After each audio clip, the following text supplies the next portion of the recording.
Hello everyone, welcome back to my YouTube channel, Stroke of the Clock. My name is Brian McCormick, and I'm glad you're here. So, I'm not going to be releasing a new video today. What I am going to be doing is introducing a reorganization of my videos into separate playlists. The intent is to make them easier to find for those who need to find them, and I just want to make a resource for caregivers and people who've had traumatic brain injuries or strokes or for any reason find themselves in need of a wheelchair. So I'm going to have some help from my father, and I will see you momentarily.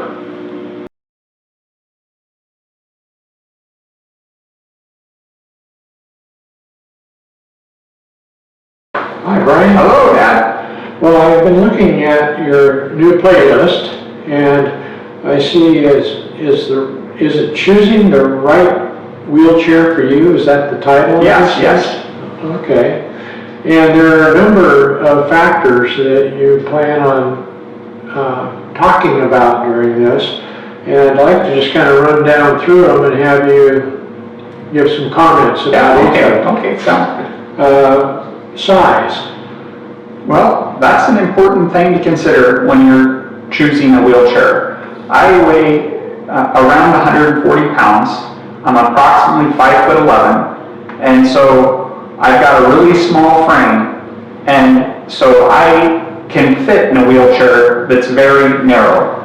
And depending on the frame of anybody else, they're going to want to. My wheelchairs are all as small as they can be. They're the smallest I can get. Okay. So, depending on your size and weight, you're going to either need a small wheelchair or a medium or a large wheelchair. Sure. So, I think that's an important consideration. Okay. So it's important because the small chair fits through doorways? It does, yes. It fits. It's easy to maneuver through small passageways, and I like it because it's easy to break down and transport, and I'm talking about my TiLite wheelchair, my manual wheelchair. Okay.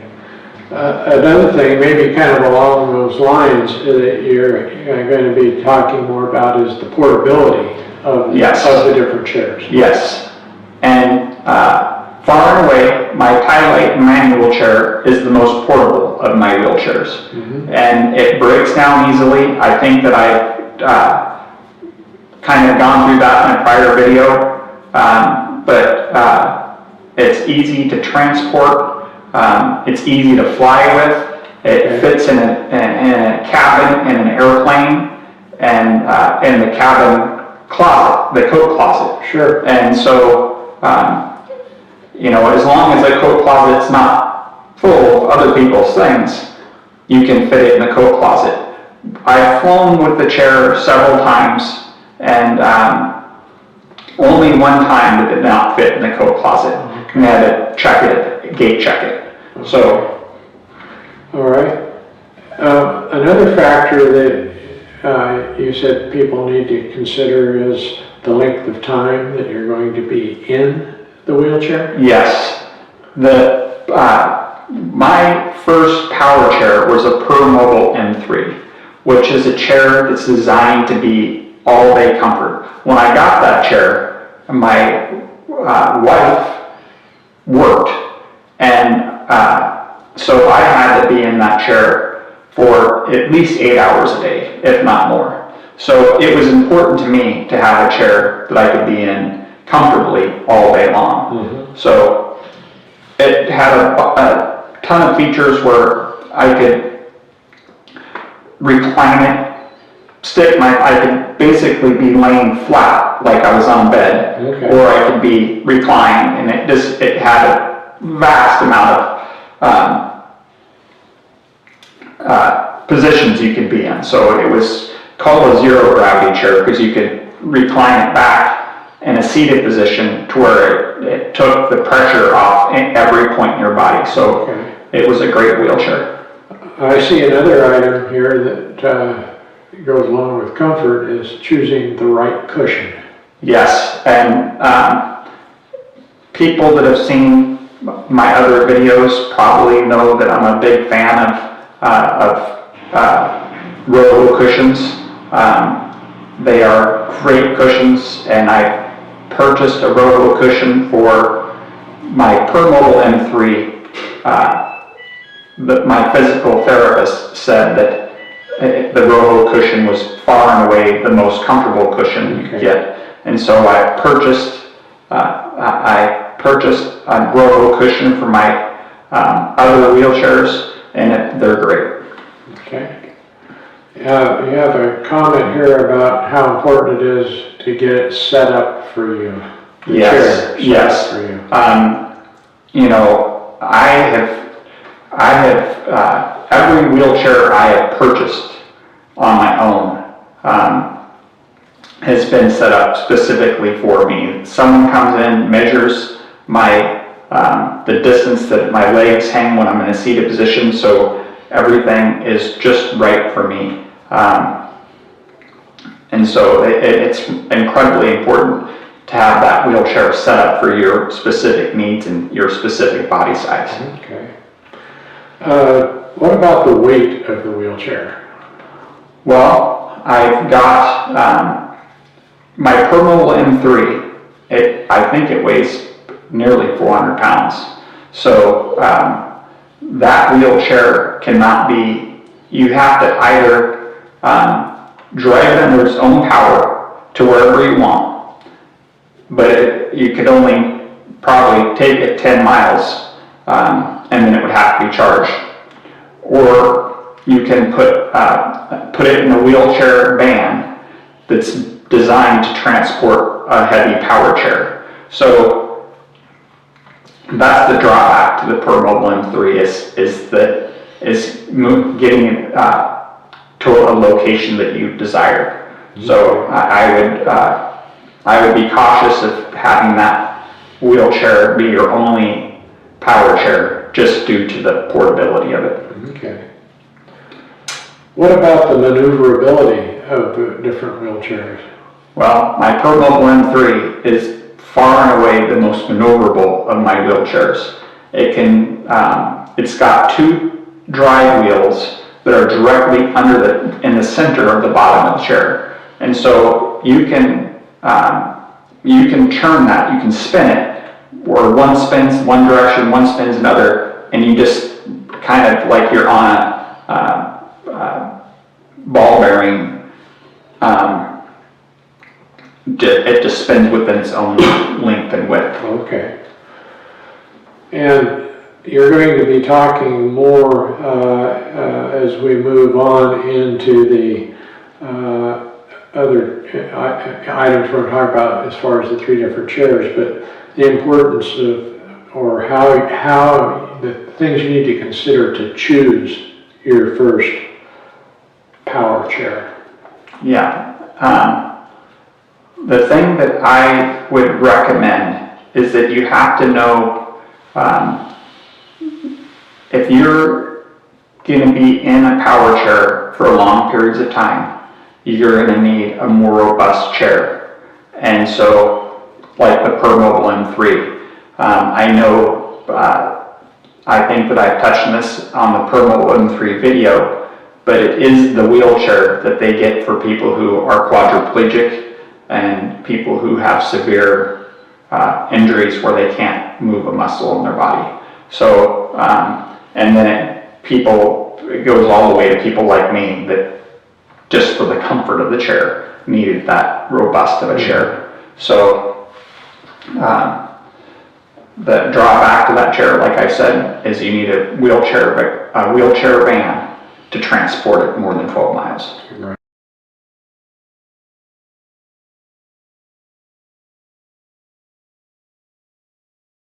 Well, Brian, I know that in your videos you clearly have a lot of experience with three different wheelchairs. Yes. And they kind of cover a pretty broad spectrum. They do. And I'd like to have you talk about the pros and the cons for the different chairs And what about starting off with the Permobil M3? What are the pros of that? Well, the pros of that Permobil M3 is it's got the most power of any chair you can get with my knowledge. I mean, to my knowledge, it's the most powerful motor. It has the most powerful motors of any chair available. So it can climb steep grades easily. It can go, I think the top speed of that chair is probably 12 to 15 miles per hour. I never took it that fast, but that is kind of the speed it can go. So you can get places quickly.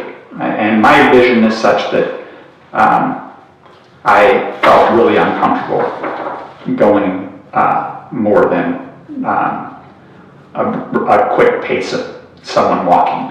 And the reason I felt uncomfortable is that my vision's poor and I've got very limited peripheral vision out of my right side. So I really took it easy and slow so I didn't hurt anybody.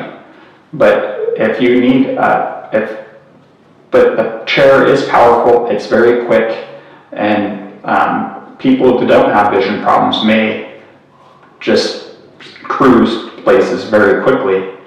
And and that chair is very fast, and it's got the biggest, most powerful engines of any power chair that I know of. Now, I know you lived in Seattle, and I know Seattle has a lot of hills. Yes. So you talked about being able to go up these hills, but what about going down the hills? Well, it can go up a steep incline. I don't know if anybody's heard of Pike Place Market, but it's on the waterfront in Seattle. And to get to it, you have to go down a very steep grade. And then to get out of there, you have to go back up. So it has automatic braking when you're going downhill. If you let off the joystick, it stops in its tracks. So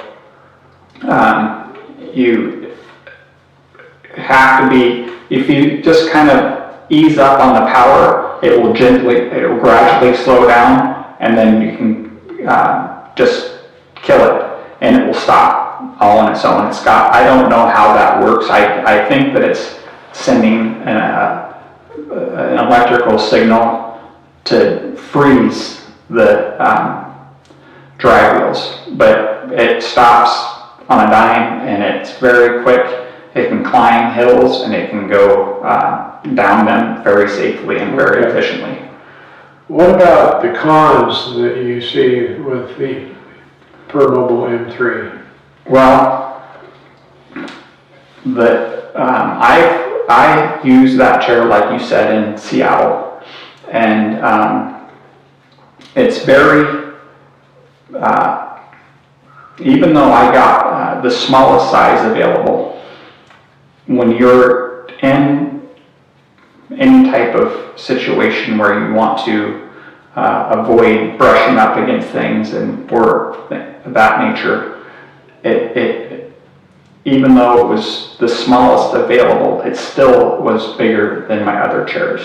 I think that, if I remember correctly, it's 25 inches at the widest point. But it feels a lot bigger than that because your feet, the footrests stick out a little further, and you can adjust the footrests so with power, but and they're unforgiving. If you hit anything, you're going to ruin it. So it's kind of spooky to be running that inside of a store that has, for example, a West Elm. I took it to West Elm all the time, which is a furniture store in downtown Seattle. I think they're all over the place. But everything in West Elm is breakable. So I had to be really careful, and it made me really nervous to be driving that big power chair. And it would literally, if you drove it into a wall, it would break a hole in the wall. It would drive through anything. So I know of someone who had a power chair that put holes all in they end up with holes all over their house because they would not, they had a hard time controlling it. So, you know, power chairs, they are powerful. So that's another con. You know, it's interesting. The cost of the chairs are pretty steep, and especially even with insurance, you found that, I mean, there's a copay that goes with it. I think that the Permobil M3 at the time I purchased one was $38,000, and that was, and then I don't know how much they're probably a lot more now, but and insurance, my insurance covered 80% of that, so it still was several $1,000s to pay out of pocket. Yeah. Okay, what do you think? You have anything else, Brian, about the Permobil M3 before we move on? I just would. It was an excellent chair. It is an excellent chair, but it is robust, and its portability was problematic for me. But I would highly recommend it to anybody that needs to be in the chair for 8 or more hours a day. It's incredibly comfortable, and I can't say enough good things about the Permobil M3. Well, and you too, in your situation, were not able to get out of it without help. Yes. So when you were by yourself, you were in it until Yes. your wife got home and could help you out. Yeah. Okay.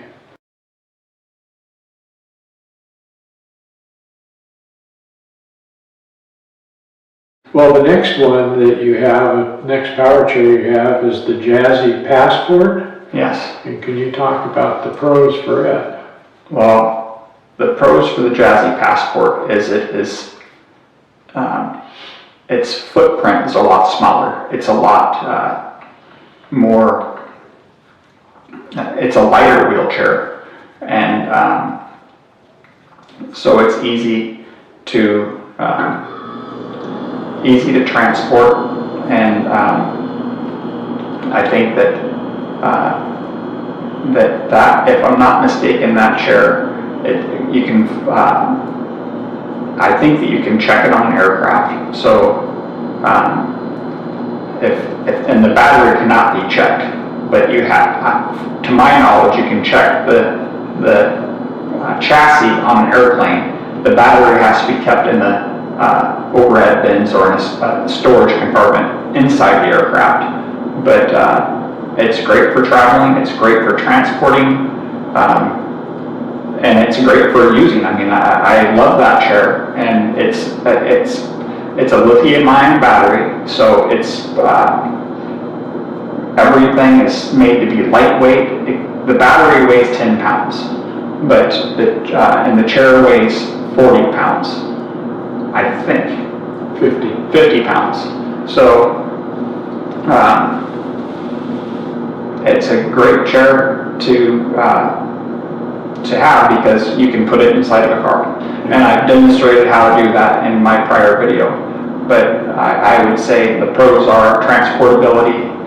You don't need a special wheelchair van to transport it, and it's very quick. And but it doesn't have the power of the Permobil M3. So you know, I wouldn't want to. I've never been comfortable climbing steep hills and all that. It may do it very well, but it's not heavy enough that the Permobil M3 is heavy, and the tires are really wide on it, the drag wheels, and the Jazzy Passport, the drag wheels are narrow, and so when it's wet out or you're on any slippery surface, they spin, and if you're trying to climb a hill, they'll spin on you. And so it's just that, you know, I really like the Passport, and it's really been great to have it, to be able to put it in a car and take it with me. It sounds like the Jazzy Passport is a a hard surface type machining. Yes, it is. It's not gravel. No, and I've been stuck, I've taken that to a nursery, and which was gravel. The whole thing was gravel, and it was terrible. It does not like not being on pavement. So that's another consideration. And you actually talking about its ability to be taken by air, you haven't done that. I have not, no. And so people should check with their airline before Yeah. they show up? Yes, I would definitely check with the airline. The rules about flying lithium-ion batteries are ever changing, so I would definitely check with the airline before you attempt to do that. Okay. Anything else about the Jazzy Passport? I would highly recommend it. If there anybody that needs a wheelchair that they can take in their car, that's the wheelchair for them. If anybody needs a wheelchair that they can take in gravel or other things, that would not be suitable for that person. Unlike my Permobil M3, which had really wide tires, it was designed to go over gravel surfaces very easily. That is not the case with the Jazzy Passport. Okay. Anything else, Brian, about the Jazzy Passport you want to share? Well, it's just a convenient, handy chair, and I would highly recommend the chair to anybody that wants a transportable power wheelchair. Okay.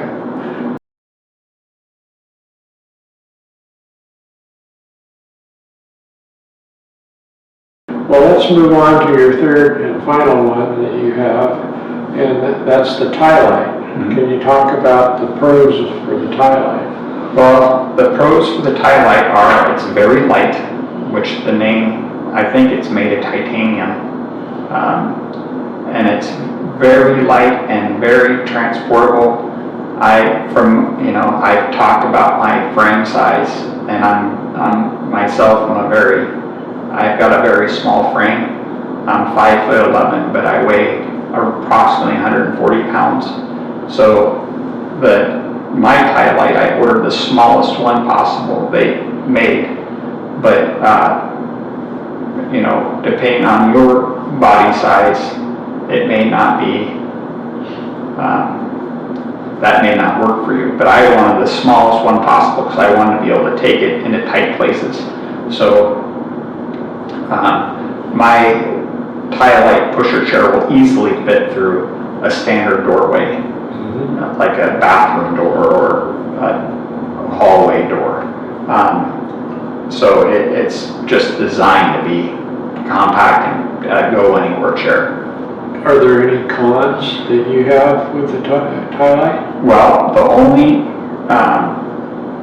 thing that I've run into problems with is the front tires on that TiLite wheelchair are so hard and so unforgiving. If you hit a piece of gravel, it will stop the wheelchair in its tracks.